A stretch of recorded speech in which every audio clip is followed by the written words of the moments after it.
দেশের বিভিন্ন জায়গার আরো কিছু খবর নিয়ে ডেস্ক রিপোর্ট। বিএনপির ভারপ্রাপ্ত চেয়ারম্যান তারেক রহমানের ৩১ দফা বাস্তবায়ন নিয়ে মতবিনিময় সভা হয়েছে সিলেটে। নিজপাট ইউনিয়ন পরিষদ প্রাঙ্গণে এতে প্রধান অতিথি ছিলেন স্থানীয় বিএনপির নেতা নেত্রী ও বিপুল সংখ্যক কর্মীরা।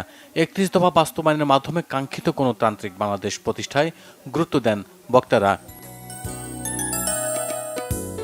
বিএনপির ৩১ দফা লিফলেট বিতরণ ও সংক্ষিপ্ত সমাবেশ হয়েছে ময়মনসিংহে। দুপুরে নগরীর চরপাড়া মোড়ে এতে বক্তব্য রাখেন বিএনপির সহ সাংগঠনিক সম্পাদক আবু ওহাব আকন্দ।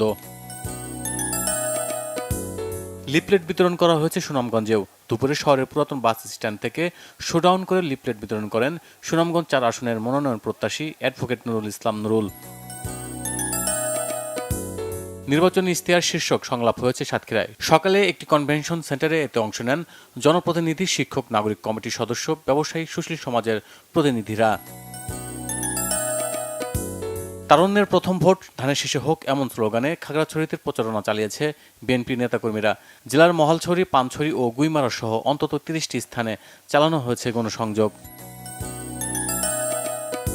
ছোট ফেনী নদীতে মাছের পোনা অবমুক্ত করেছেন বিএনপির কেন্দ্রীয় নির্বাহী কমিটির সদস্য আব্দুল লতিফ জনি। দুপুরে নদীর ভাষা সহিত সালাম জাদুর ঘাট ও সিলোনিয়া ঘাটে প্রায় ২ মণ মাছের পোনা অবমুক্ত করেন তিনি। কুষ্টিয়ার প্রেস ক্লাবে স্থানীয় সাংবাদিককে আটক রেখে নির্যাতনের অভিযোগে মানববন্ধন ও স্মারকলিপি দেওয়া হয়েছে। সকালে জেলা প্রশাসকের কার্যালয় সড়কে এতে অংশ নেন সর্বস্তরের সাংবাদিকরা।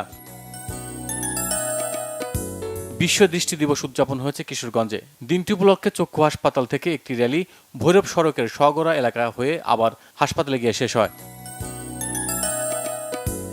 শিশু, কিশোর, কিশোরী ও নারী উন্নয়নে পরামর্শমূলক কর্মশালা হয়েছে মুন্সিগঞ্জে। দুপুরে ইসলামিক ফাউন্ডেশনের সভাকক্ষে এতে সভাপতিত্ব করেন জেলা তথ্য অফিসার রহিমা আক্তার।